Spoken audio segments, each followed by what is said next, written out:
On sale this month from our daddy, The Magic Order Issue 2. Nemesis Reloaded, Issue 2, art by superstar Jorge Jimenez. And Nightclub Issue 3 for the staggering price of $1.99. Starting in March, also my birthday. The Ambassadors, a 6-pack series from Dad and the 6 biggest artists in comics. Frank Quitely, Carl Keshrell, Travis Charest, Oliver Couple, Matteo Buffoni, and Matteo Scalera. The world's first superhero has been created, but she's not Metropolis or Gotham City. She's in Korea, and she wants to share powers with the best of people from every major country. This is Willy Wonka with superpowers. Don't miss it.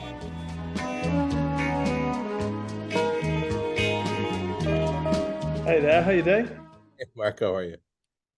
Right, there we go, unmuted. Good to see you. Good to see you too. I think the last time I saw you must have been when we had that breakfast with Bendis and Loeb. Do you remember? Yeah, I do. Yeah. That was hilarious. That was a really fun breakfast. That was like 15 years ago or something. I know, it was a long time ago. It's so weird. So weird. Do you know what I always remember about that breakfast that always makes me laugh? Is it's like, I remember Bendis and I giving you a hard time when we were saying, everybody online gets a hard time except you. You get the easiest time out of everybody. And we really meant it. And your eyes almost pops out of your head and you said, I get it just as bad as anyone else. It's like, it's the only time I've ever seen you look annoyed. For sure. It was such an eye-opener for us because we were talking about it later and we realised that we all live in our little worlds and we only see what people are saying about us. We don't see what's going on with everybody else too. Yeah, so. For sure. Yeah, for sure. My God. Loeb was. Do you remember Jeff Loeb was just cackling and sort of like causing trouble any way he could? So. He does that he always does that. Yeah. You should have him. Have you had him on this? You should. No, but I'm definitely going to get him because Loeb's dynamite, isn't he? Like every he's great. Like an explosion. It's great. And he goes all the way back. He goes back to Teen Wolf and Commando. I know, Commando. I know. And as he says as well, he always says he was involved in Elliot Magan's Superman story, back in the 70s and everything, so when he was a 10-year-old, he was pitching ideas into DC and everything, so he's an interesting guy, look, Yeah, I love him. He's one of my closest friends. I see him all the time still. Of course, because you guys will be living relatively close. Yeah, he lives 10 minutes from me. All right. Do you guys do drinks and lunches and everything then? Yeah, like dinner or whatever. Yeah. Right. Yeah. Okay. Well, do you know what's funny actually? Because obviously you're DC's biggest guy in 30 years, probably. And I always think you know everything about you, but whenever I did a little reading before I come on, the thing I didn't realize is I assumed you were one of those guys because you get such a love of continuity and you know everything about the GSA and all this kind of stuff. I assumed you'd been reading all that stuff from year dot. I assumed you came into this as a 5-year-old and you just knew that stuff growing up. And I didn't know that you kind of started with Crisis. That was kind of the big fanboy thing for you, so like that surprised me because I'd have imagined you to get into the contemporary stuff then, but you seem to fall in love with 2 generations before you, which is quite unusual. Yeah, I grew up during Crisis. Like, when reading comic, I don't know when you started, but DC, like Crisis was exciting back then. It was amazing. All the characters, all the reboots made it easy. All the number ones made it easy. It was really fun to get into. Yeah. And so that was your entry point. Was it literally the Crisis comic itself, or was it the? Yeah, I guess we're starting the interview. We're on. Like. I was. I think my first book was like Crisis, like I don't know, number 5 or something. Like I'd read comics before, but I didn't really buy them off the stands until Crisis. So Crisis, Crisis was my first, and the Perez artwork was amazing. All the characters, I didn't know who any characters were, but Who's Who was coming out too at the same time. So you had a place to go. There wasn't online now; you can just go, but you had a place to go, and the Who's Who was definitive because that was the only place you would get their story. Yeah. Right. So you didn't have 10 different versions of characters. It felt like there was one. Right, of course. It's on one hand, it seems impenetrable because it's a comic book that wraps up 50 years of DC continuity. 5,000 characters all appearing in this book, and you had no problem with it. You were able to just pick it up and just read it. Yeah. Oh yeah, it was. Yeah, but as a kid though, you just want everything. You just absorb everything, and you don't question stuff. You don't go, "Why there are 2 Supermen?" You go, you go, why are the two Superman? And it tells you why it is in the book. But yeah, I mean, that was DC. I got into DC because it was exciting at the time, and all the relaunches like Justice League 1 and Superman 1 and Suicide Squad 1 and Flash 1, like they all were great. Batman Year 1 was coming out, and DC felt very exciting when I was reading comics. You know, just starting out felt very exciting. Because I wasn't reading the Marvel stuff, but the Marvel stuff was super exciting. I think about 5 years before that, you know, you'd Simonson, Frank Miller, all these guys. And then I think DC poached all those great guys. So it created that incredible heat over at DC. So were you kind of not reading those early 80s DCs then? Did you go back and read that stuff or anything? No. You know, what's funny is because the first DC comics I really read as a kid were the 60s, the checkerboard comics. All right. How did you get that? My grandma's attic. They were just, my uncle had a bunch. All right. And so I read like Marvel and DC, Fantastic Four, Daredevil, and then like Superman, Batman, Flash, Green Lantern, and Metamorpho. I remember Metamorpho, and I just thought Metamorpho was like a big character because he had his own book. So Metamorpho to me was always like a big character. But I remember, and Brave and the Bold, things like that. But I remember reading a lot of those. So I really read like early like 60s DC and then and then 80s. I didn't really go backwards to the early 80s stuff.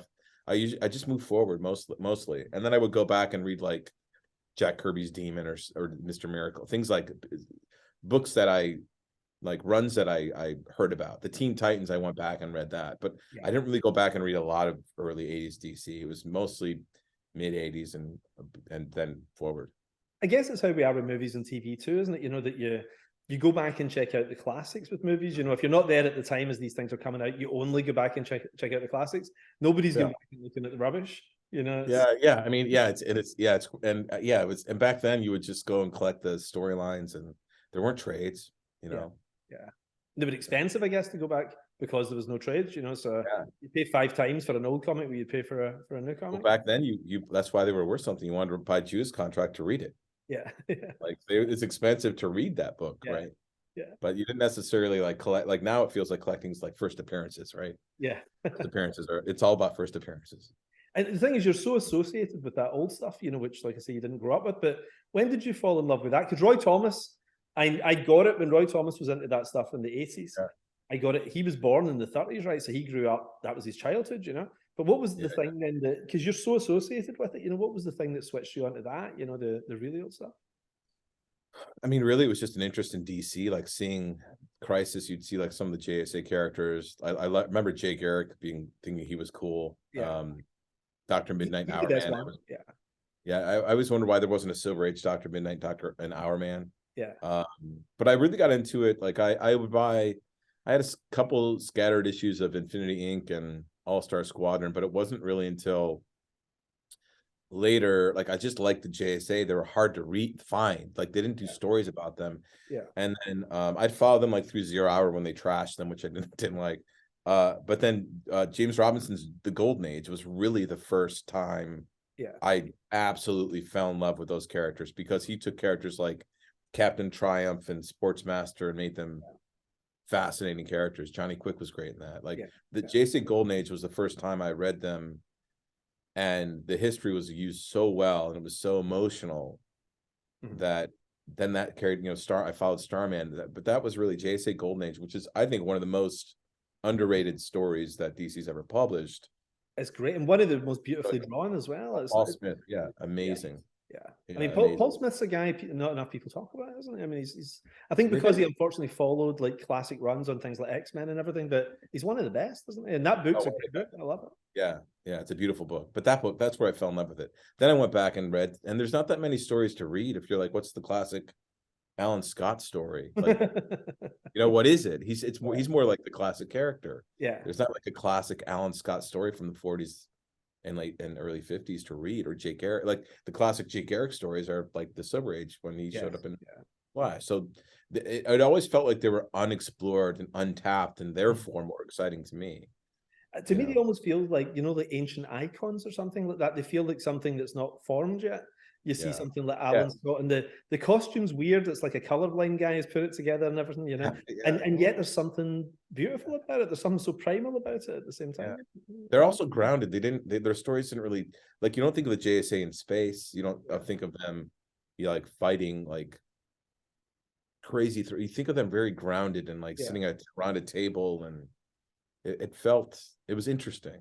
It was in somebody's house, it felt like, wasn't it? You know, it was a satellite in space, you know. Felt intimate, yeah. And like the atom, you know, could go down smaller than the neutron. And you know, in the Silver Age, but he was just a guy who was a weightlifter and boxer. He was a wrestler. Yeah, he's like a little wrestler with a cape. But there's something cool about he had the guts to. I mean, most of it was like corruption in the streets, but he had the guts to stand up and put on a mask and the Golden Age Red Tornado. I mean, a lot of these people just they didn't have a lot of powers, which again I liked. That's why I liked. You know, I always liked exploring those, and I liked the generational aspect because DC was such a great generational company. And there was something exciting when I was writing JSA, like Grant had introduced Jakeem Thunder and John Ostrander had introduced Mr. Terrific and James had done Starman. So there was like all this it was almost like there were no JSA legacies in that Crisis era, right? Really. There was some in Infinity Inc., but they didn't really manifest into like the main characters. So it felt like unexplored territory. And it's hard to find, as you know, unexplored territory at DC or Marvel right now. It's just hard. And there's something about the fact these were the first ones. There's something really amazing about that, isn't there? Because I remember as a kid loving Justice League, and then when I was about 11, discovering there was the GSA, and it was just the idea that there was something before the Justice League. This was the first time people had tried doing this kind of thing, and the stories feel very new as well, don't they? Because it's the first time somebody's putting on a costume and going out and fighting crime. It was a new idea, a genuinely new idea. I've always romanticized it, and people reacted to it, like the public reacted to it a certain way, and it felt, and the World War II, the whole era around it felt very. It just gave it a weight, like it's funny because there's no other comic book character, I don't think, unless you correct me if I'm wrong, where it has like JSA never, it doesn't exist if you say, oh, it began in the 80s. Gotta be World War II. It's gotta be World War II. There's something really special about that. And so it's locked into that era where Superman's gonna his rocket's gonna land in 2050. Like it's gonna just keep landing later and later and later. Right? And Batman's parents are gonna keep getting shot later and later and later. That movie's gonna keep changing. Soon it's gonna be Transformers 4 and things, you know, that Bruce Wayne saw before he gets shot. You know? It's really, but the history is what I like. But so what kind of kid were you then? Because it sounds like, you know, comics came a little later to you, maybe when you're 11, 12 or something, you're reading Crisis, you know? I mean, were you geeky at all? Or? I mean, I like to draw. I really liked art. And I wanted to draw comics at first, like a lot of writers. And I got more into writing. But I mean, as a kid, I read comics, but I didn't get into them until 85. So I was like 12. And was it obsessive kind of thing that you wanted a job in comics, or was it just you enjoyed it? No, not till like later in high school. Like I just liked them. I enjoyed them. It was something to go do. Like we had moved from, I lived in Detroit, and we moved from Detroit to Clarkston, which is about 40 minutes north in Michigan. And so there was a summer where my brother and I didn't know anybody, and we just started buying comic books. Right. And that's really why gave us something to do. And then they were interesting, and we got into them, and my brother and I used to play cards and bet comic books, and it was just something for us to do. And because Crisis was coming out, then they relaunched everything. It felt like it was the beginning of something new, so we stayed. You know, my brother and I collected together he collected comics too up until through college a little bit, got out of it. And does he check out your stuff now? I mean, does he keep tabs on it? He still reads my books, all of them, every time they come out. All digital now, though. He's all digital. Oh, really? Did you never give him free copies? Give him some free ones? He just put them in a box. He wouldn't want them. He doesn't want stuff. He literally just wants to read them. And did you find were other kids in your class into comics, or had my Atari would be going sort of at that point when it's video games, or I know Atari would be just finished, I guess by then. That'd be like 83, 84. It wrapped up. So nobody's playing games. You know, were anybody reading comics or anything? No, I mean, there's one. My best friend from high school read comics. That's probably why we became best friends. And we go to the comic shop every week. They were out Thursdays, and then Friday usually go Friday after school. But there weren't a lot of kids that read comics when I was growing. It wasn't a thing that. I mean, comics weren't cool. Like characters weren't. You certainly wouldn't wear like a Iron Man T-shirt. You know, you just wouldn't. But then Batman came out in '89, Yeah. And that changed things a little bit. Right, Batman got so you had like Crisis. I mean, imagine growing up, you had Crisis hit, all the relaunches, then Batman in '89, then Image. Yeah. Right, Image followed up, and then you had Jim Lee's X-Men and Todd McFarlane's Spider-Man, and then Image. Like, it was that's an insane era of comic books. Yeah. From like 84, 85 to like 92.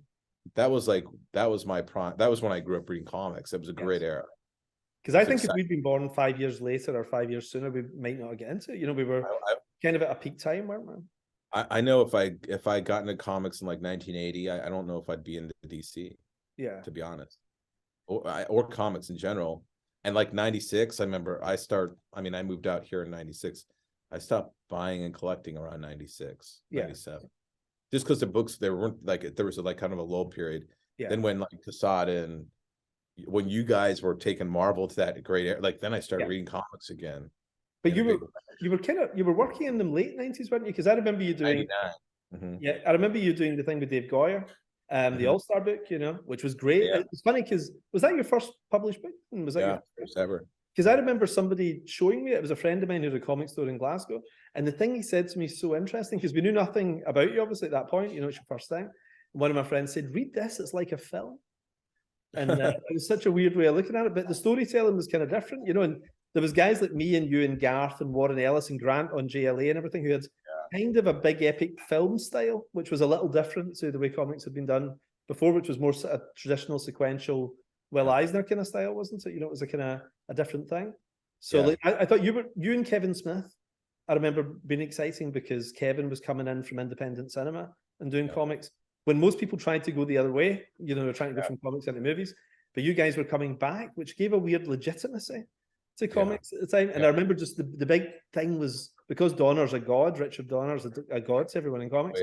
This guy worked for Richard Donner, you know, and I remember that was super exciting, you coming in. So, I mean, I heard the rumor that you cold called Donner to get a gig. Now I've got you. It's great. Tell us what's the story behind all that?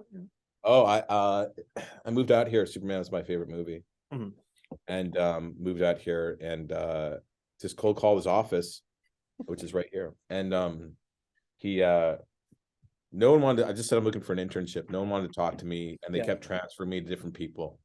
And eventually, he picked up the phone. And I heard his voice, and he's like, "Hello," and I know why he did this, because when the phone would ring too many times, he would pick it up because he'd get annoyed in the office. And I said, "I'm looking for an internship," and he said he just put the phone away and he yelled, "Someone get this kid an internship," and people picked up the phone, and I started the next day. Oh my God, that seems like, you know, those stories you hear about 1935 Hollywood. It's a bit like that, doesn't it? You know, get this kind of contract, you know, and that was back then. There was hardly any email, right? There was like, and you had to buy, and to get numbers, you had to buy this. It's like $60. This Hollywood creative directory. I don't know if you ever saw that. No. But like, they published it every year. It had all the production companies and studios in it, and all the contact information. Wow. So you would send that's where you'd send your resume and everything else. So we bought those. I moved out here with a few friends, and I looked up his company and I cold called them, and then I interned for them. I worked, and that was back too. Like I just graduated. They said, well, like now you couldn't do that. They said, okay, well, you can just work for free. I worked for free for about 2 or 3 months. And I read this book that Stan Lee did an interview, and he said when he got his first job, he ran everywhere. Right. So that people would know they could count on him. And so I ran everywhere. They'd give me a script and I would run it across the lot. And eventually Dick hired me as his assistant about 2 or 3 months into it. Yeah. And then I worked for him for 4.5 years. Oh, I didn't know it was that long. That's amazing. Yeah, I mean, I was working for him. I was writing comics. Like I was writing Stars and Stripe and JSA and Flash, and I didn't quit until I started working at Marvel briefly. Wow. So like I was writing. I literally had written comics for 2 years before I left. So I'd write on the weekends. I'd work. My day job would be as his assistant, and then on the weekends I write comics. And what era of movies would that be for Donner then? Would that be late 90s to early 90s? Yeah, I worked on Conspiracy Theory, which was a blast. We shot that in New York. And then Lethal Weapon 4, which was iconic to work on too. It was so fun. So like working on those with him was really special. And then, I mean, he became the godfather to my son. Like he's a very close he became like a second dad to me. Yeah. Over the course of the years. I mean, So, 4 years pretty much every day. That's an intense relationship, isn't it? I mean, that's... yeah, it was intense, and it was also because there was big chunks of time where there was nothing going on for him because he'd wait on a script for 3 months. Yeah. And so there'd be meetings and, you know, story meetings, but a lot of the time he's like, hey, come over and pick me up. We're gonna go do a bunch of errands today. Yeah. And Yeah. go to like to a doctor's office. I'd wait for him, and then he'd like love going to the grocery store. And he was a car collector. All right. So we go like we'd be hunting. He'd had a list of cars that we'd hunt for. Yeah. I love hunting for. I mean, I just got my first old car, but I love hunting for cars with him. It was so fun. We go to car shows, and yeah, it was great. But he was the kind of guy too that like Monday after work, like because I usually go to his house and pick him up, and then we'd spend the day together. Even if I went to his house and drove with him to the studio, because he'd do calls on the way. Yeah.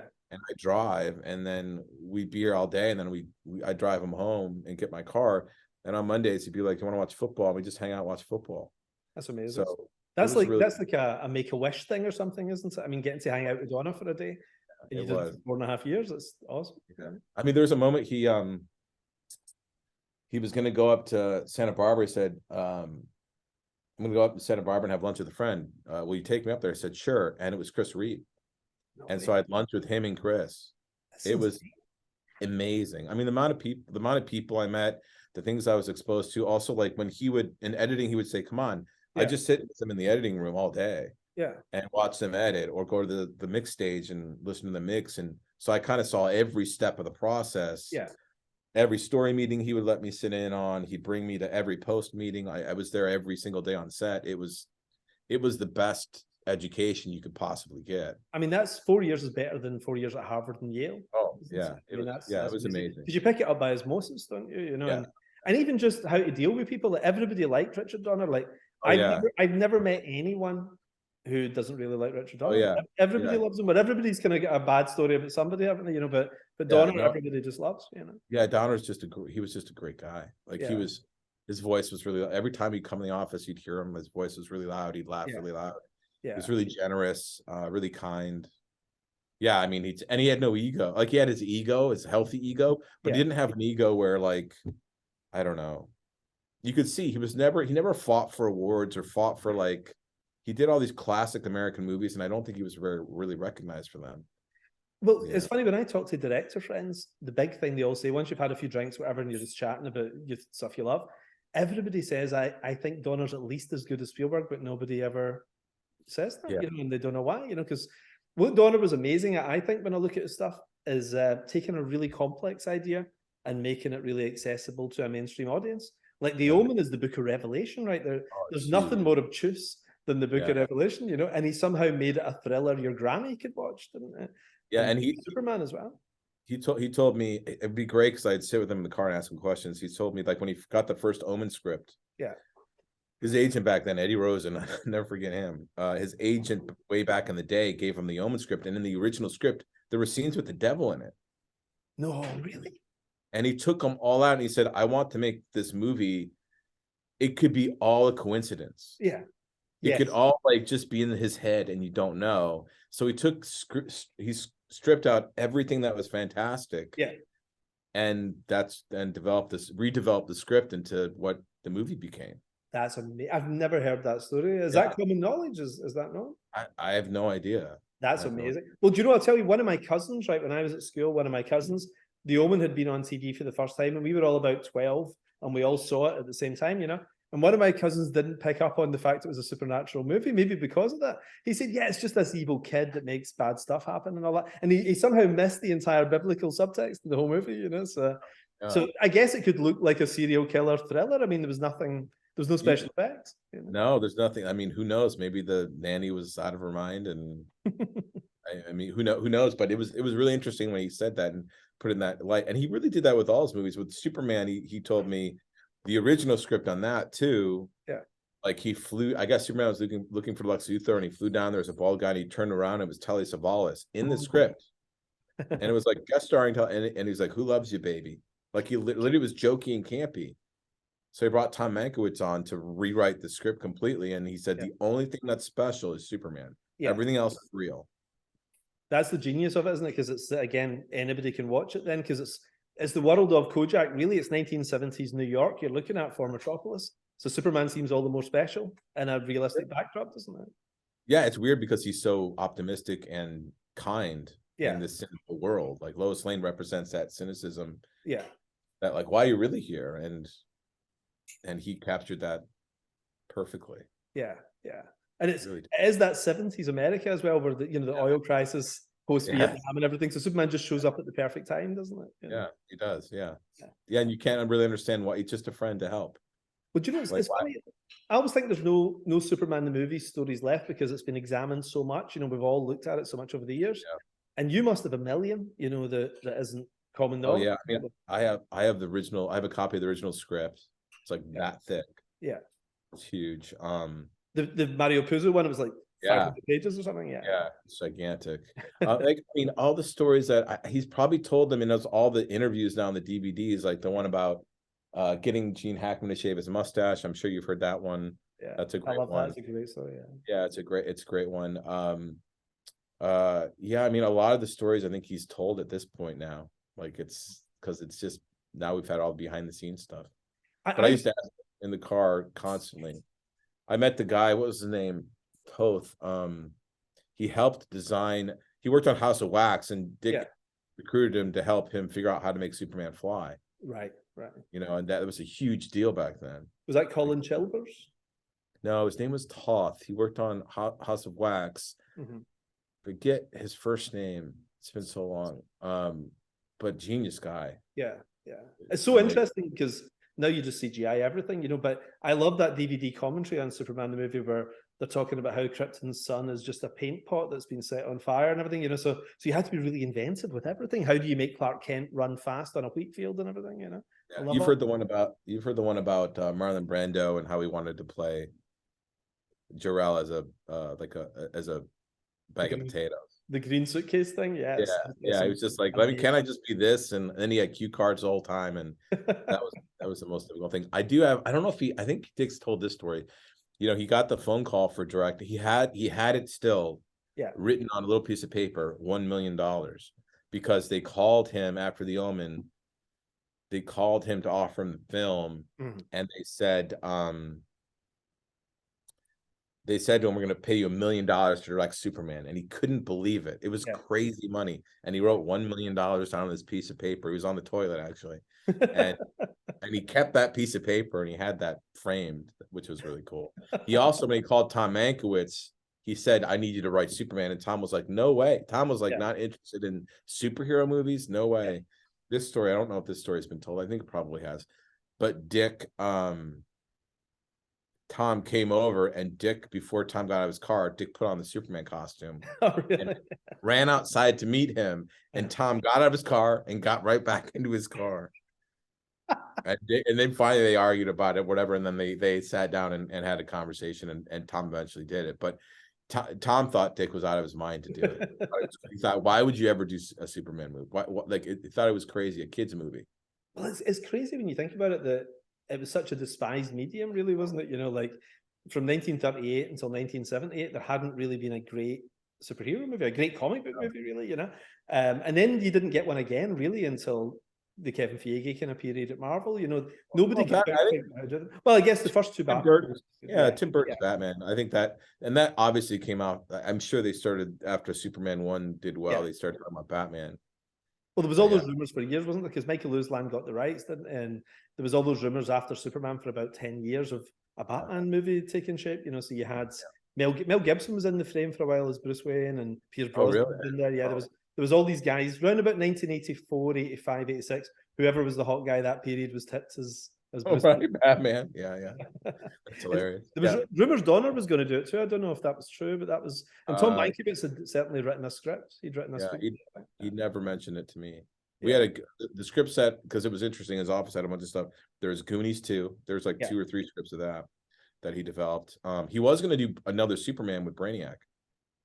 Really? I knew there was talk of a Brainiac Superman 5, but I didn't know Donna was in the frame. He was going to do your period? Was that your period with him? No, this was way before. He was going to do a Brainiac story because he knew Brainiac. He was born in 1930, so you got to remember that Action Comics 1 came out when he was 8. Right. Yeah. Right? So he remembers buying that. Oh, right. Right. And he read comic books. Like when I was writing JSA, because I had my comps in the office, I remember it was like it was early on, like issue 10. Mhm. Alan Scott was on the cover. He walked by my desk and he said, "Oh, Green Lantern." Wow. Because his reference point was Green Lantern to him. I assumed he came into it as a normie, and just he knew discovered it all- all in 1976 or something, but Knew this all is the characters.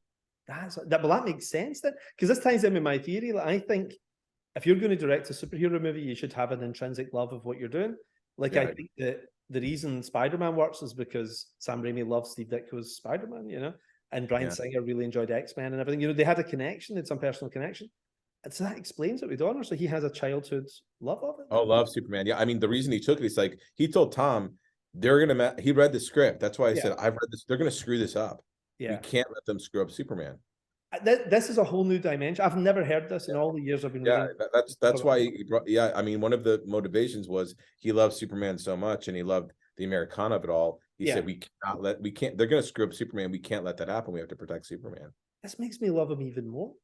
So because I thought he just loved the idea of Superman, but I didn't realize he was there as a kid reading this stuff growing up. Yeah, I was shocked when he said that. I remember saying Green Lantern because I'm like, oh, and it made sense after I talked to him. It's like, because he bought the comics. That's amazing. Yeah, but back then their stories were simple. You just knew the characters, right? It wasn't a complicated storyline. He just knew the characters. We didn't remember any specifics beyond. I mean, one of the reasons he told Gene Hackman, like, he said everyone knows he's bald, and Gene refused to shave his head, right? But they decided he'd wear a bald cap in the final scene, right? And use wigs the whole time. Sure. But the mustache was a bigger part of it. He said everyone knows he doesn't have a mustache, and all the kids in the world know Lex Luthor doesn't have a mustache, and which is why he had to trick him to shave it. But that he had a very big passion for the characters. I always thought Lex Luthor wearing a wig was genius, though, because if in the Superman continuity, Superboy was hated by Lex Luthor because he made him lose his hair. And it's like, if a guy is that funny about losing his hair, he's going to wear a wig, isn't he? So it actually was perfect. It had never been done before in comics. It was such a clever idea. Yeah, it was cool. And it was cool to see all the heads and stuff. It was funny. It elevated it. Because Goonies 2 and 3 then, like the scripts were coming in for that. Because friends of mine have been in pitching that over the years. Oh, there was Goonies 2, and then there was two versions of Goonies 2. There's one that had been written way before I got there, like in the 80s. And then there was one that we actually pitched with Alex Kurtzman and Bob Orsi. They had sold their first spec here with Donner called the 25th Amendment. And they were talking to Spielberg about Goonies. It's the only meeting I ever got to go with him to see Steven Spielberg. Yeah. And it was a really cool, it was them and their kids.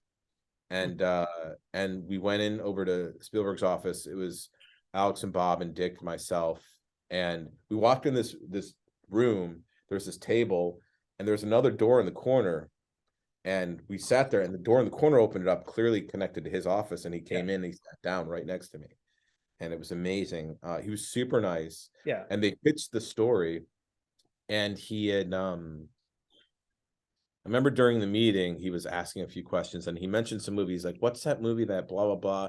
And everyone's trying to think of the movie, and I remembered the movie. Yeah. I was like, Lucas? He's like, Lucas. And, I was really happy that I remember that film. But it was a really interesting take because they had come up with Alex and Bob came up with a great idea to have their kids get involved, and then it involved like more underground stuff. It was in the same theme, and Spielberg at the end of the meeting said, let's do it. And they greenlit the script, but nothing ever came of it, of course.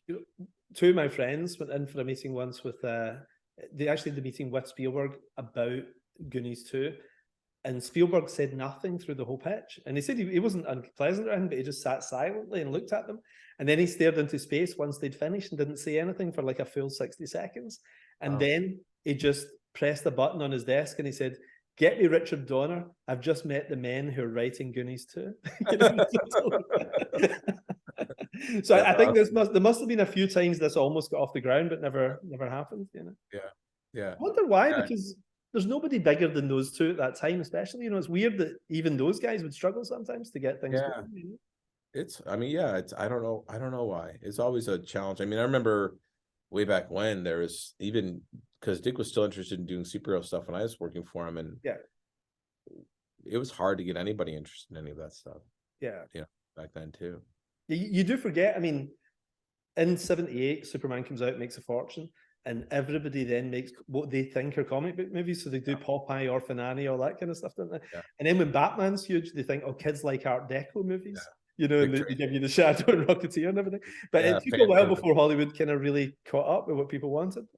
Yeah. Well, it's interesting in the Batman aftermath. You had Dick Tracy, you had the Phantom, Shadow, Rocketeer, Hank Girl, Rocketeer.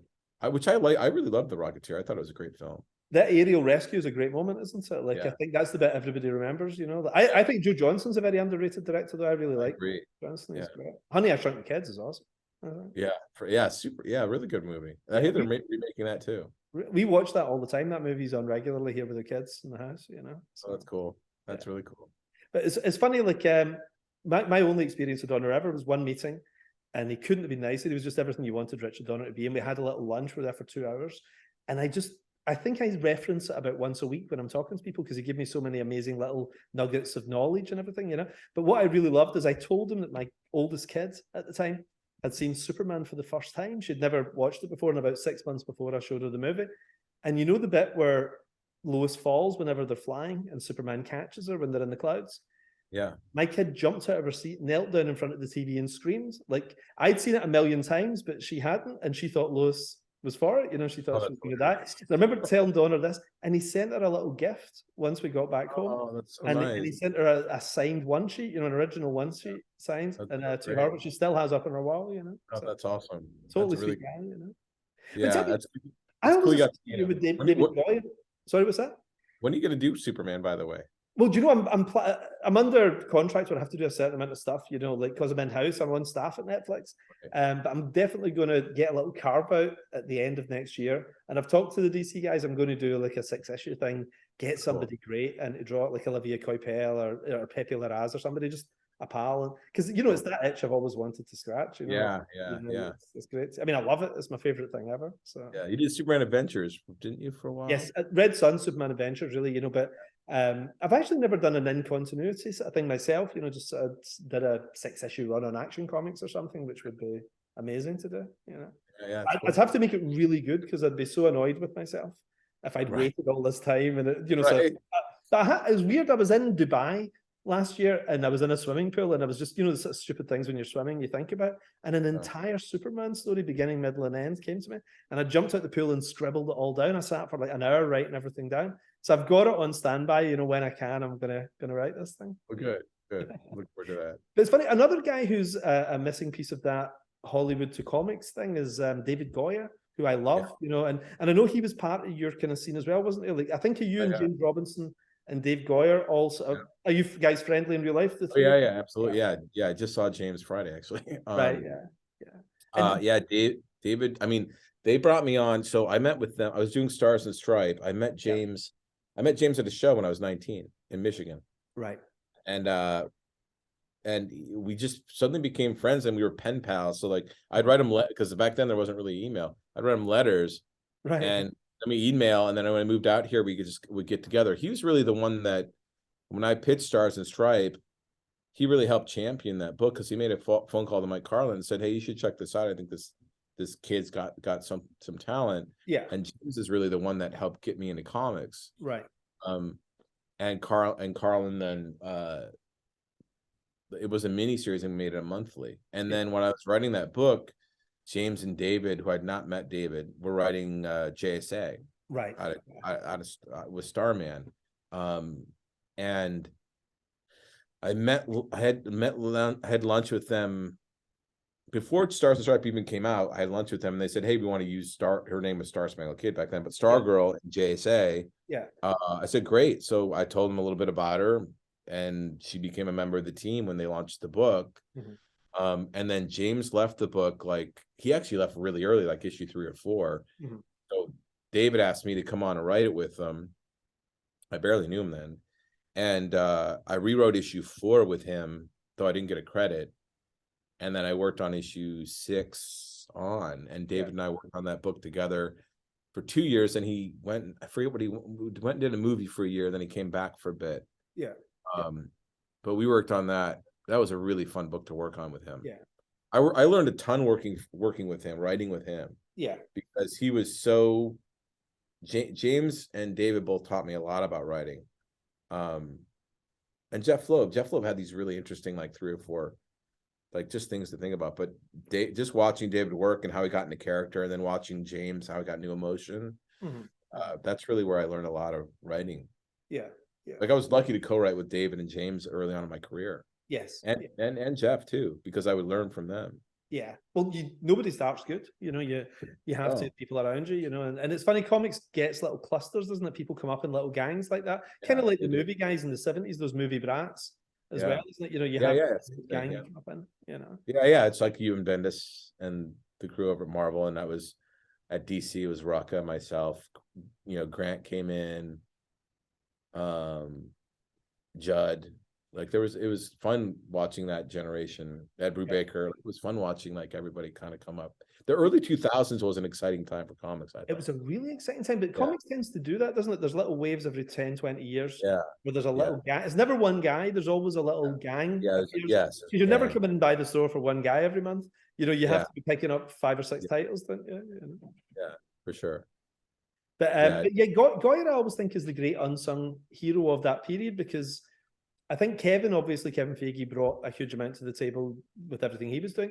But I think Goyer he had his sleeves rolled up, and he was in there when nobody cared about these characters, and he was doing stuff like Nick Fury and everything, but then getting to the really good stuff like Blade, and he was in there with Nolan doing Batman, and he had all these pitches in for all these other characters and everything, and I don't think he gets enough credit, because that period must have been so hard to get that stuff off the ground. He was kind of a lone wolf for a little while, wasn't he? And he also would approach all the characters with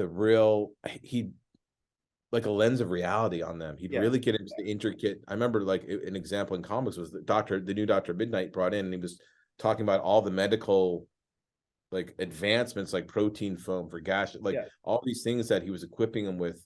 And he did the same thing with Blade and Batman. You can see he gets really intricate with the tech. Yes. And I like, it was exciting because it made it feel more real, even though it wasn't futuristic either. It was built on now. Yeah. And he did that with vampires and all he really did create these worlds that were out of nothing. If you think back to Blade, what Blade was before the movie. Yeah.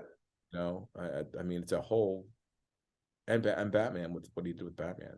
Well, it's funny because that movie, the first movie's almost been memory hold, isn't it? But the first movie was so revolutionary. I remember, like, Grant Morrison and I went to see it in the cinema, and we were both wasted. We'd been sitting drinking all morning. Weirdly, we'd started drinking in the morning and then went to see Blade at the 2 p.m. showing in the afternoon.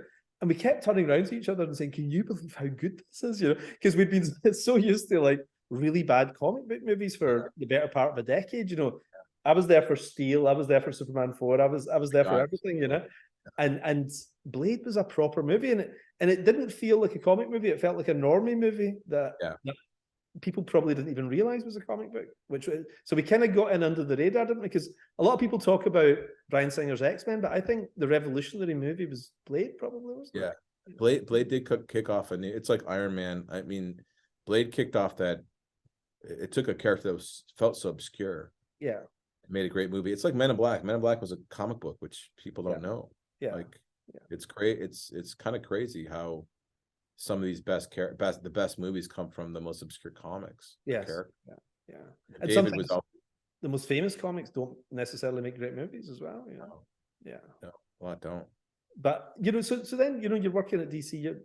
I'm following your stuff. You're doing Flash, which is a great run on Flash. You had the whole Detroit thing, which was personal to me and everything. And but I remember your Green Lantern run really fascinated me because Green Lantern was one of those characters. The book had been cancelled, like a couple of times, and it was. I always put Green Lantern in DC's top 6 or 7 things. I've always loved the character, but it's never really quite caught on. It was never had the sales of a Batman, and yet you had it outselling Superman and probably doing close to Batman numbers, I'd guess. Like when you and Ethan were doing it. Yeah, almost a decade actually. That Green Lantern book we were number 1 twice for all of comics. Yeah, you overtook Batman then, yeah. Yeah, we were in the top 10 for almost a decade. That's Like, amazing. the book was hovering up there. Yeah. You know, we were, I mean, look, we I think just we're all lucky, you know, working on it. It's a character that is one of the few characters that didn't really, it had great runs, but it didn't ever explode into something Yeah. bigger, like Daredevil or like some of these other characters. They find that kind of, you know, they find that moment and they just, Yeah. like Yeah. Mark Waid, I think, did that with Flash. Yes. Like, Yeah. he did the speed Force, it just boom, it blew Yeah. open. Yeah. And you just, it suddenly became this epic, like Flash had this big tapestry of Yeah. time travel and all this stuff. And I think we got lucky with Green Lantern because it had been so literally grounded. You know, like I read Kyle's book and I liked it, but the stories were so grounded and mostly based on Earth. Yeah. And even before that, they felt mostly based on it. It hadn't been kind of epic in a long time. So when you and Ethan were doing it, did it, I can't quite remember in terms of the sales, but did it explode fast, or was it like a steady build? It was fast, and I give a lot of credit to Identity Crisis, because that came, like Identity Crisis came out and it did huge. I don't know if you remember, like the numbers were massive. It was a great book. That was a pivotal book, I think. Yeah, huge book. And so when Brad came here and did that, and there was some heat DC was starting to get right back. That was like 03, I think. I think it was maybe 06, 07 or thereabouts. No, it was before Infinite Crisis, which is 05. Really? Yeah. But and I think it was like, I think it was 04. I think it was 03 or 04 around there. But anyway, that came out and suddenly DC, and we had done we relaunched Teen Titans and that did really well. Yeah. Identity Crisis. There was a little bit of heat to DC that was coming back in. And the Hush had come out, and then when Green Lantern Rebirth came out, people were checking. I mean, it was a return of Hal Jordan, which was, I guess, a big deal back then. Yeah, I remember that first issue sold really, really well, multiple copies. So right out the gate, Rebirth did really well. Yeah, yeah. And then we launched the monthly book, which did really well, and then settled in. But then we got to Sinestro Corps, and that's when the book kind of exploded. And it just seemed to rise and rise, didn't it? Because I think Marvel had absolute cultural dominance in publishing terms the first half of that decade, and there was a flip around that time, wasn't there? Like DC just sort of took over. Like I think probably from the start, from Ultimate Spider-Man until about Civil War, I think Marvel were just ruling it. Like it was unstoppable, 100%. And there was amazing teams on everything. Joe had put together the most amazing team, but something happened. There was a real DC fight back, which was great. I mean, that's what always happens, isn't it? Same as the 80s and the Silver Age as well. Halfway through the decade, the other company then thinks, okay, we're not taking this anymore. We're going to do it. Well, Dan DiDio. It was a great few years at DC, wasn't it? You know, I mean, if you look, it's really when Dan DiDio came in and like, shook everybody. Like they were like that. The company, Teen Titans, Identity Crisis, Rebirth, like all those books, Infinite Crisis. I mean, all the way through the New 52. When Dan first came in, and he kind of galvanized the talent. Yeah. You know, I watched his interview with you, by the way, which I thought was great. I mean, Dan's fantastic. Yeah. But Dan really came in and galvanized the talent. His New 52 story his 52 story was super funny, completely accurate. We were so mad at him.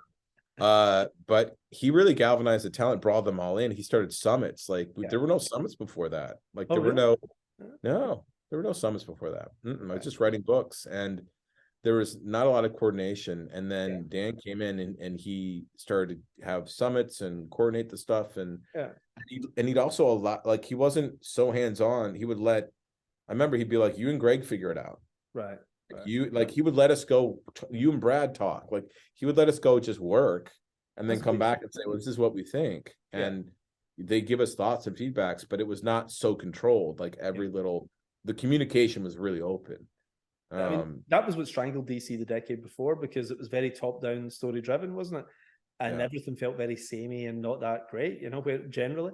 Whereas if you make it writer-driven, but the bosses hire the right guys and just let them go on with it, isn't it? It was a really good era. It was fun. It was really fun too. Yeah. We were just trying to figure out, and also not everything had been rebooted 100 times. Right. Yeah.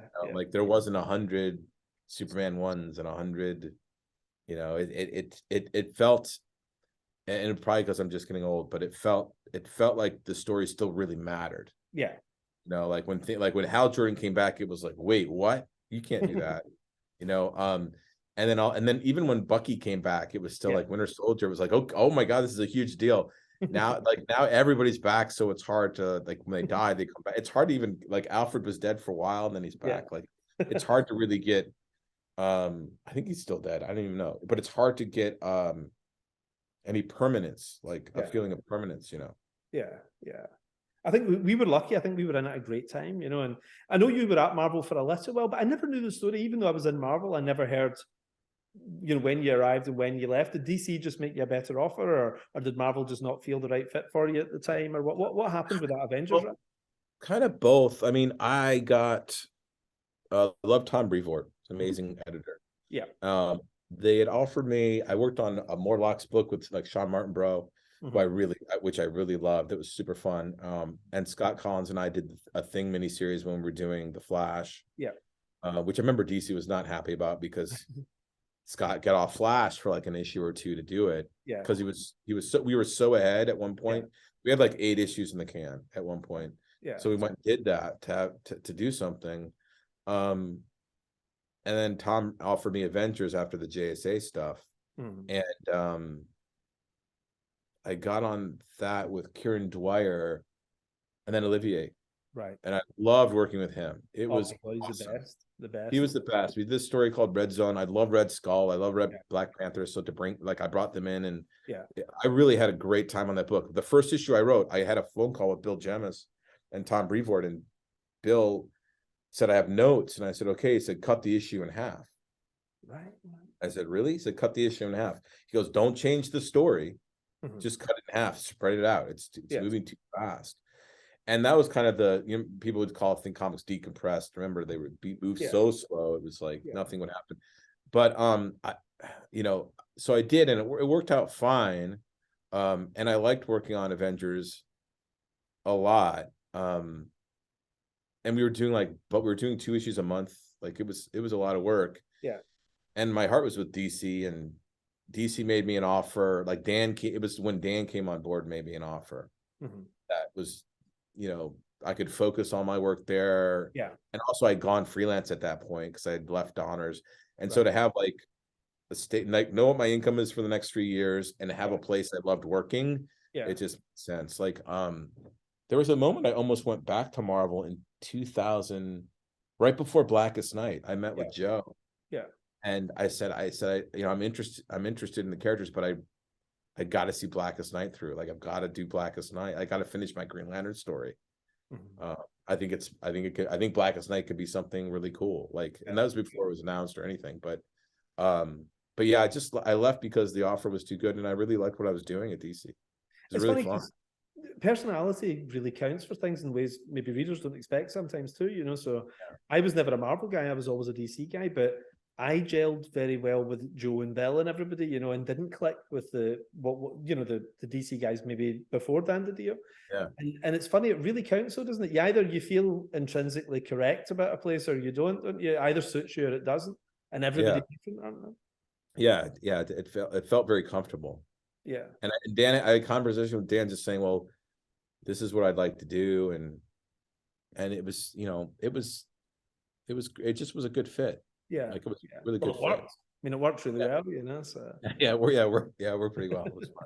But I mean, the big question I've got down here is the whole chief creative officer thing. Like, that in hindsight is the most logical step in the world, isn't it? Because you had your movie backgrounds and you had your DC comic book background, but I just remember it being announced one day, and because I didn't really know you that well, I didn't know the circumstances. Like, how did all that happen?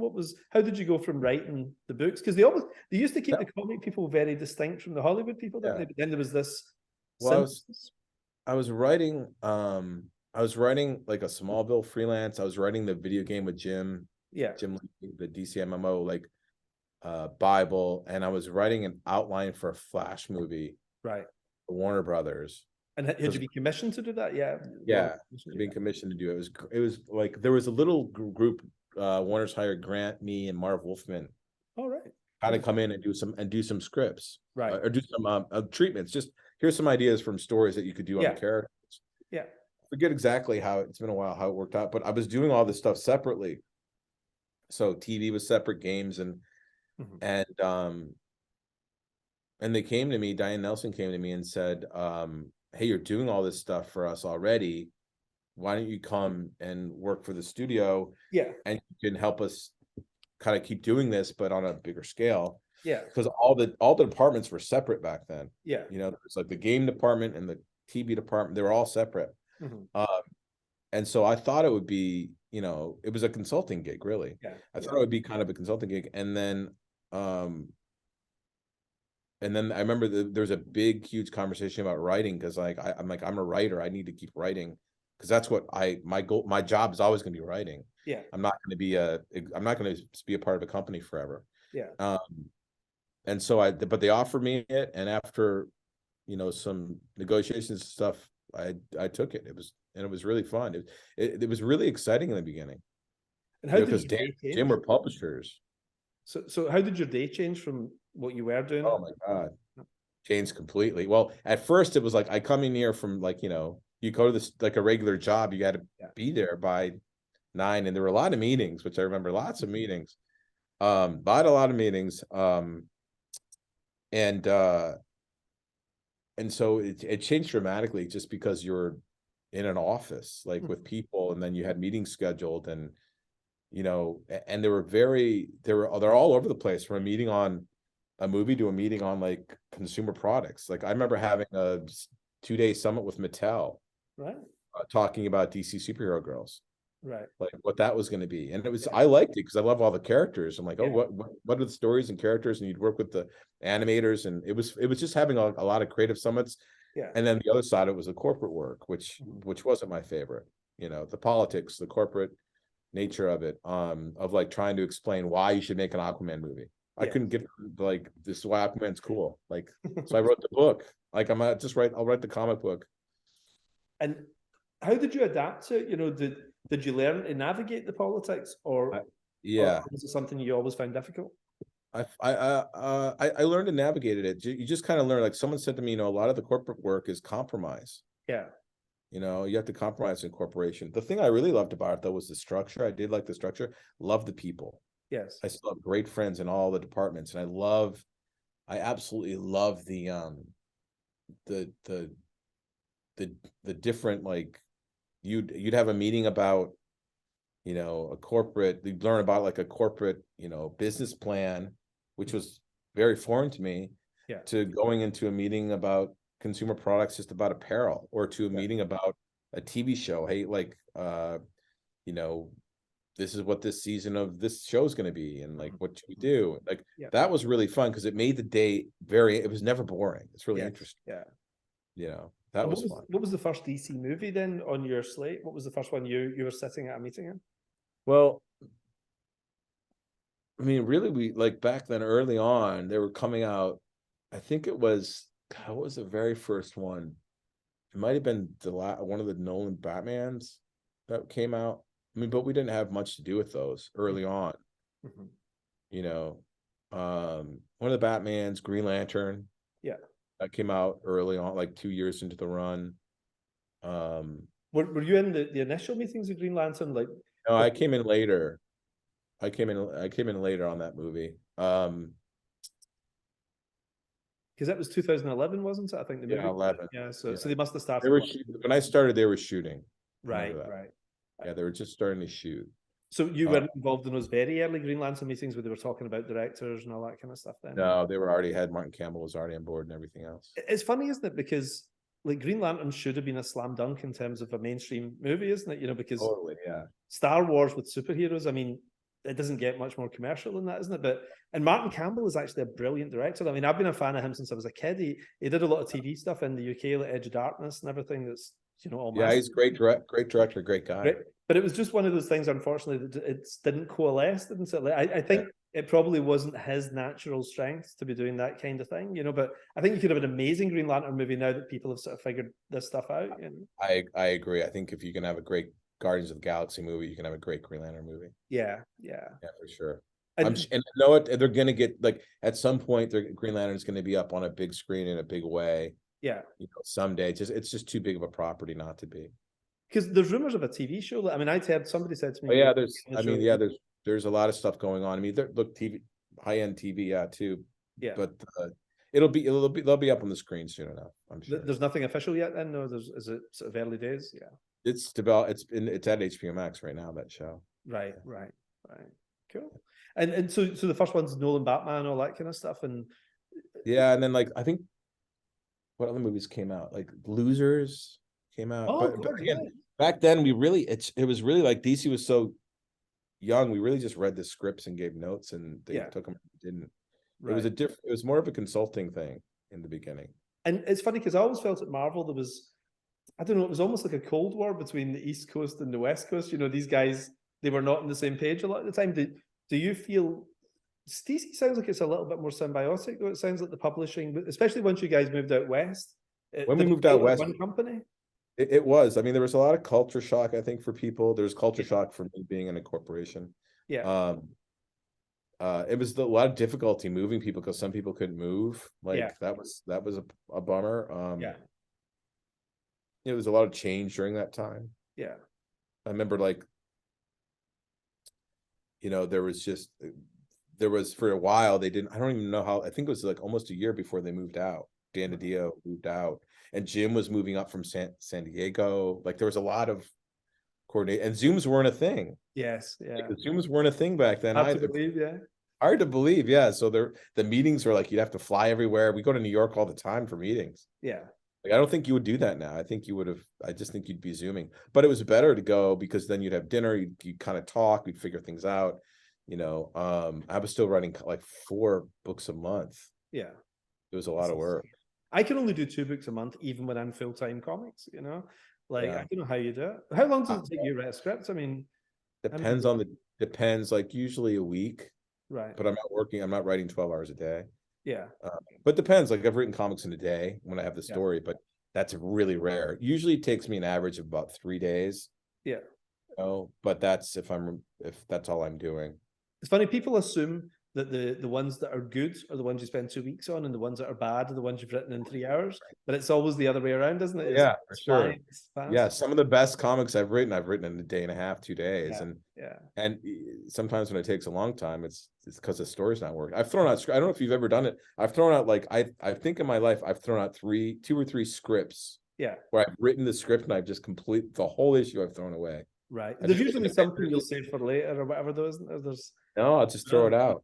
I have a Flash issue I did that with. It was a rogue profile that never saw the light of day. Did it with an Avengers issue, and I did it with like a Batman issue I was working on. Threw them all out. Somebody told me Travis Charest does that a lot, you know, and Travis is obviously the greatest artist in comics, but like he'll spend, you know, days working on one page, and then he's like, I don't like that boot, and then he rips it up and throws it away, you know. And I would just be going through his trash can, you know, sellotape and everything back together, you know. Oh my god, he was so. I remember him. I saw his work first on Dark Stars. Yeah, amazing. Dark Stars, so good. Do you remember the Flash annual he did back? Yeah, so good. Yeah, was it Eclipso annual? Yeah, the Eclipse War thing. Yeah, I remember that one. But I got in touch with him then and asked him if he was available, and I've only just got him recently, you know. So it took me nearly 30 years to get him to draw something. Oh, what's he drawing for you? I'm doing a book that launches in March called The Ambassadors, and I've actually managed to get all my favorite artists doing a book each. So Frank Whiteley's doing one, Olivia Coipel's doing one, Travis Charest. We started Travis 2.5 years ago or something, 3 years ago, you know. And I said to Frank Whiteley, it's 27 pages, and I'll give you a year should be fine. And he took nearly 3, you know. But like, but he colored it himself. It looks fantastic, you know. So cool. That's exciting. But it's funny, when you were at DC, though, in terms of the movies, I always felt the 2 movies that felt like Geoff Johns movies to me most was Shazam and Aquaman.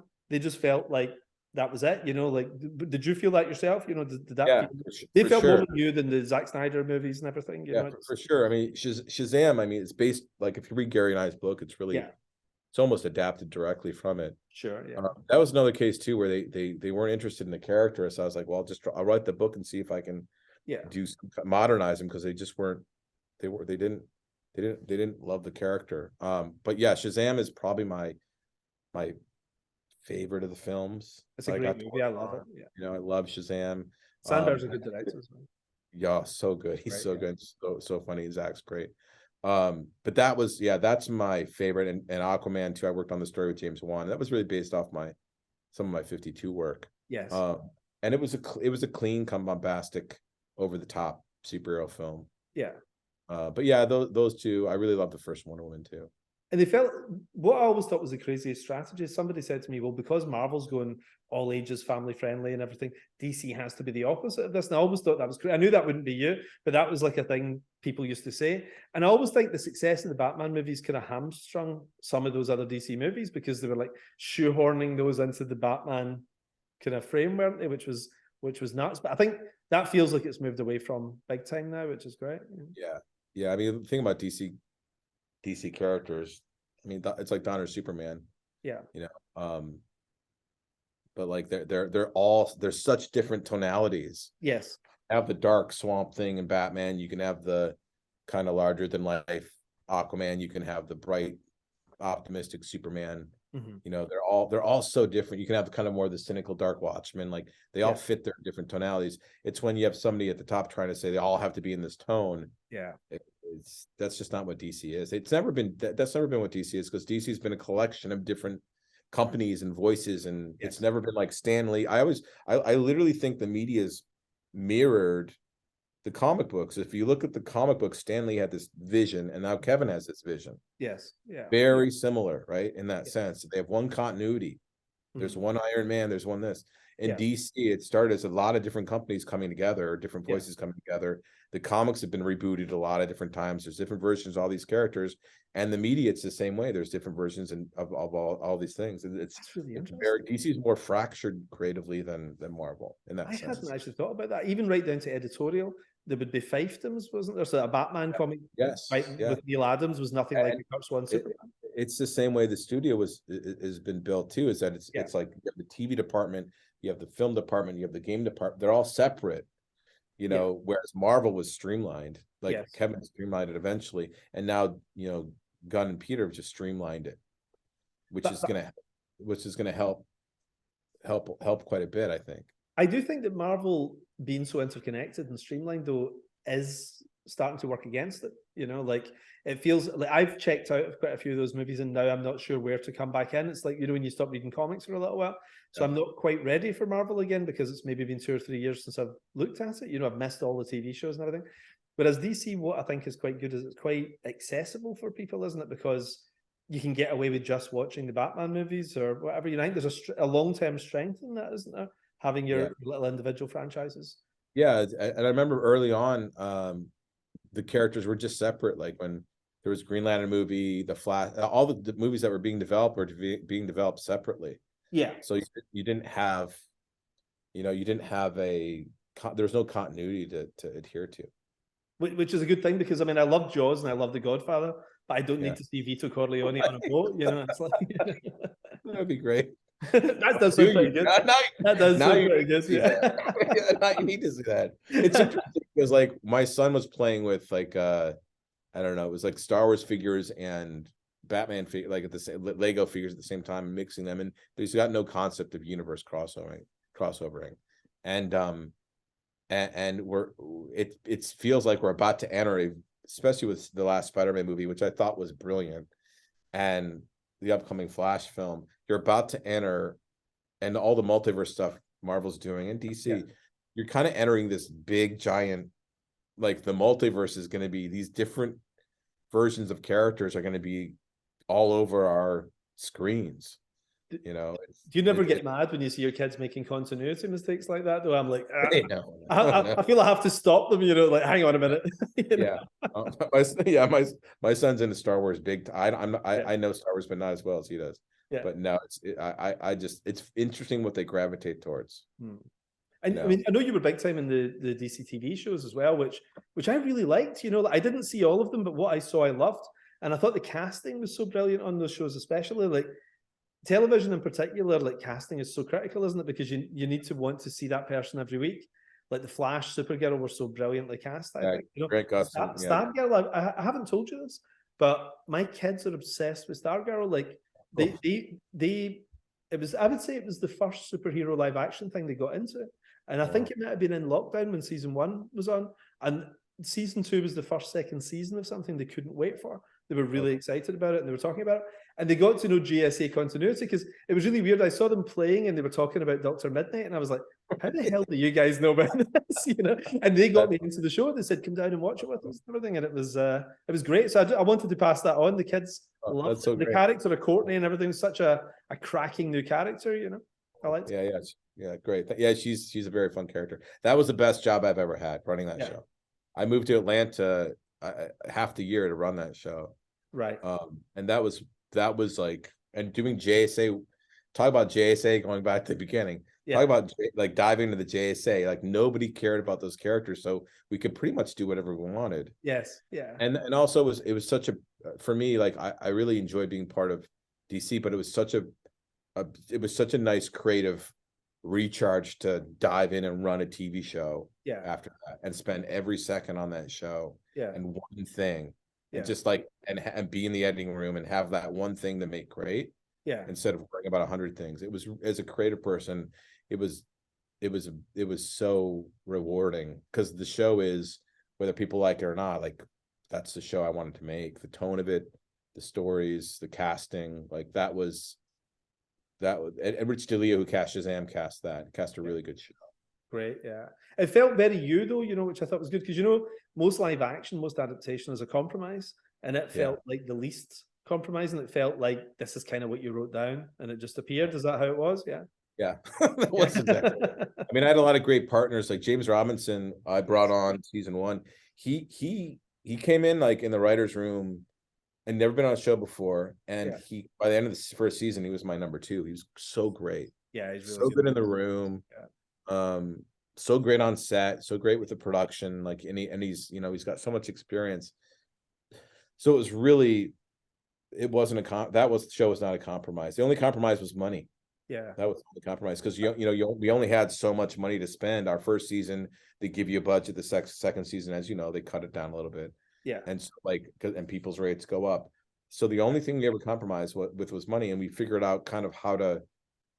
We're like, we're not going to do action every episode. We'll do episodes with no costumes, and so that when we do action, we can make them decent. Like, we didn't want to do good action. We didn't want to do. So we have episodes where we have a ton of episodes in the seasons where we have no action at all. Just so that we saved up our days and our money and our VFX budget to spend when we did it, rather than do like a medium. Like in Smallville, they always did like that one little action scene. It was never a 10-minute action. We want to do like 10, 15-minute action scenes. But it never looked cheap. I mean, Solomon Grundy looked a little ropey in places, you know, because you're dealing with TV budget instead of movie budget. But other than that, I think it looked great. It looked really. No, I'm really proud of how it looked. Yeah, and we did that, but we could only do that by having episode, instead of the episode pattern budget being this. It was this. It was like up and down. You'd have 2 down here and 1 way up here. Right. Yeah. But I love that show. For me, that's the most uncompromised media work I've ever done, because I got to do final cut and I was, as a showrunner, you're doing everything, and the studio was great. Love working with the studio. My network was great. The cast was great. Everybody worked to make it better. Luke Wilson would always come in with jokes and lines and very likable. He's the greatest. Do you not think he looks like he's drawn by Howard Chaykin? He does. You know the way some people look like drawings, like Jimmy Stewart looks like Gil Kane characters, you know.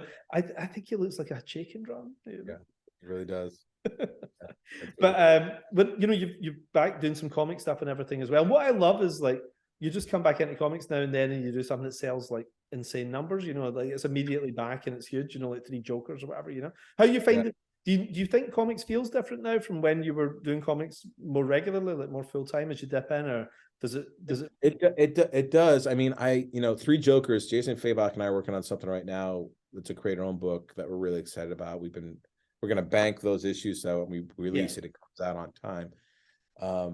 But like when we did Batman 3 Jokers, we sold 1 million copies at $8. Like that was a big book. That's amazing. I didn't know it was that much. I thought you'd done about 200. That's amazing. No, we did 3. Well, all 3 issues, we did 1 million copies. Oh, right. Yeah. So we did like 350,000 the first issue or something crazy, and then we did 300. Like we ended up selling about 1 million copies at $8, which it was DC's biggest book, and for like over a decade. I know that Jim called me. He's like, "Hey, we just made our year because of you guys." It's like, good.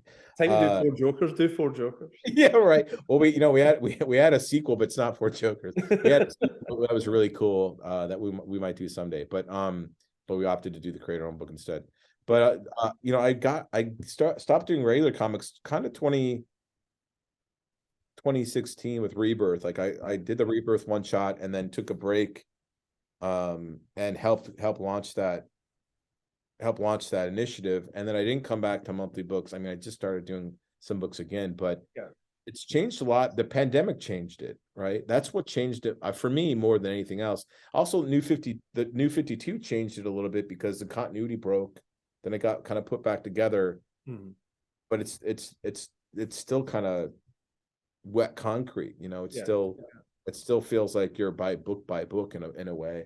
Like it's super fun to read Mark Waid's books there right now.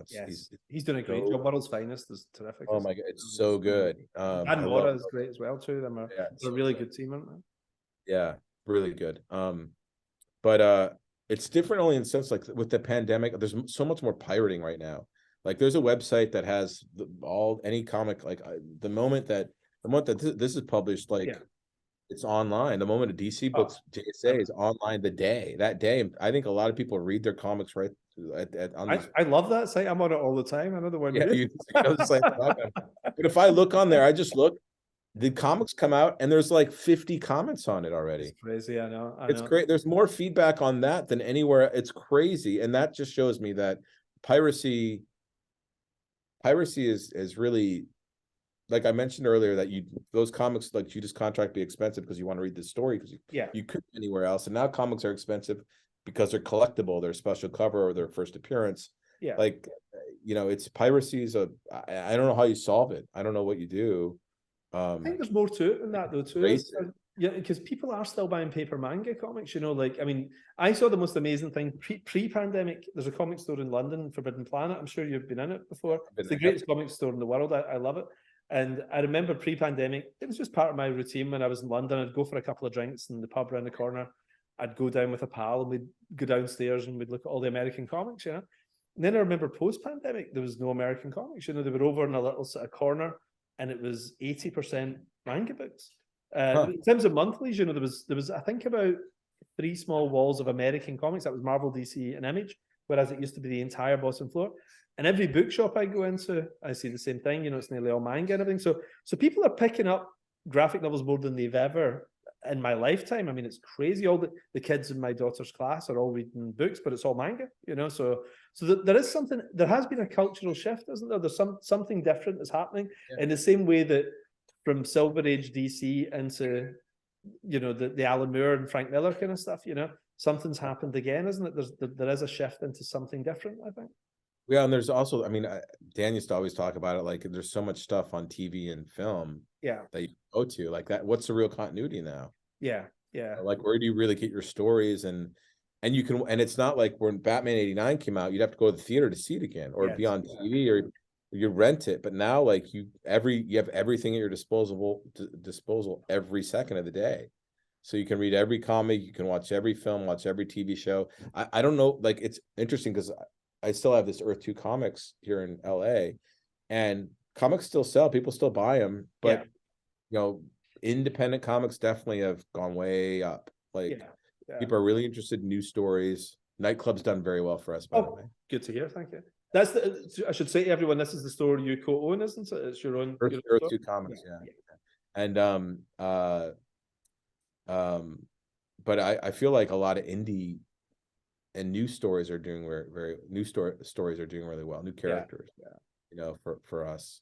But I don't know. It's hard to say that too. Manga, like it doesn't take you 5 minutes to read the book, right? Yeah, but it's a good price point though. You're paying $10, you get 200 pages. There's something in that which I think is cool, and I like that model they have as well. This idea that you pay a subscription, $3 a month or something, and you've got access to everything. I think there's a lot to learn. I do feel we're in one of those really interesting transitional times. Feels a bit like 1980, when the direct market comes in to replace the newsstand. It feels, I don't know what the answer is yet, but the ground is shifting, isn't it? I agree with you. It's going to be something. Although the explosion of webtoons, like everything, there's, I mean, I have conversations about it every day. Like, how is the business going to change? How to get your stories out there? Yeah. People are going to always want comic books and stories Yes. and characters. Yeah. What's the best delivery? Like, how do you get them in people's hands? Like, and what's the purpose of that? Like, how do you monetize it? Where do you monetize it? Yes. And you can't see manga as a problem. I see it as an inspiration. You know, I think like this is amazing. Like there's more kids reading comics than ever before. So you just adapt and think, okay, what is it that makes this work? You know, but I think also it's good comics too. Like everybody showed up for Three Jokers. You know, people showed up because it's a good book. And I think if you do something good, especially at the big two, I mean, these characters are more famous than they've ever been in history, really, you know. And it's the greatest ad. So One Piece is a thing you can watch on television, but you still sell 400 million copies of the books, you know. So I think they can work in tandem, I think, you know. Yeah, I agree. And look, things like Three Jokers, that trade still is like, I look at Amazon, Jay and I will check out like, hey, what's it doing on Amazon? It's DC's top 5. It's been out for 2 years. Like, if you do stories that, I also think there's something about what's the audience? Is the audience the weekly guys? Like, or that we were, or the audience is more mainstream where it's more about the trades? Like, do you do stories and chapters, which you kind of doing now, right? And Gary Frank and I are doing at Image too. We're doing kind of the chat rather than monthly books. Here's the chapter, here's a chapter, here's a chapter. And then the trade comes out like that.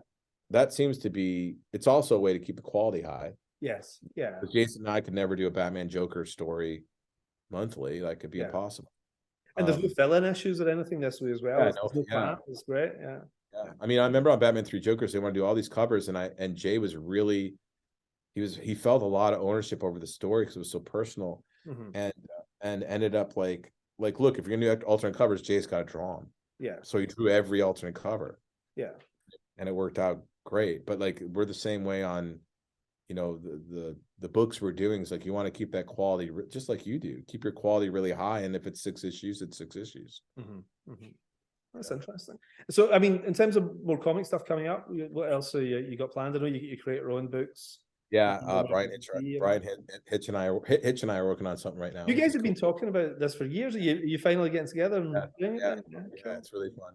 Great. Yeah, I love working with him. He's he's genius. He's great. Yeah. Yes, he's a genius. Gary and I we just got our book Junkyard Joe that's coming out right now. It's got a couple more issues to come out.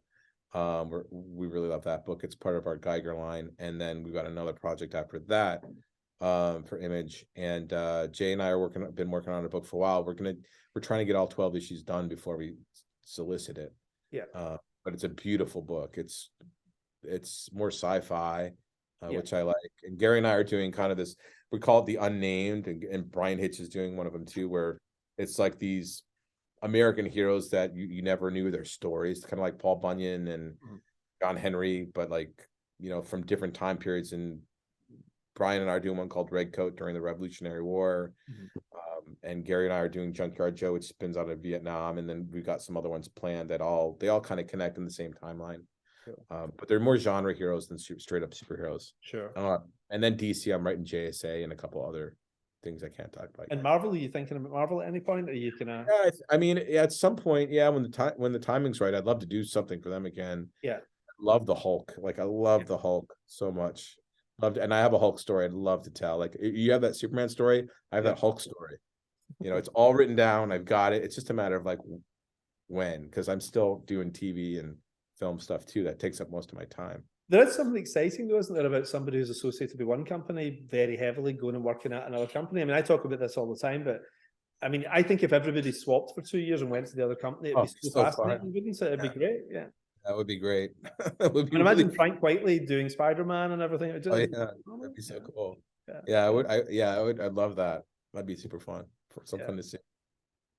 Great. And well, listen, thanks very much for taking the time. I know you're super busy and everything. Lovely to get a wee chance to catch up as well. You know? Yeah, it's been forever. You look the same, by the way. You don't age at all. It's all filters. You know, it's either this or that dog face thing. You know. So. Cool. All right. Well, have a good one, man. Thanks so much. All the best. And good talking to you, Geoff. See you soon.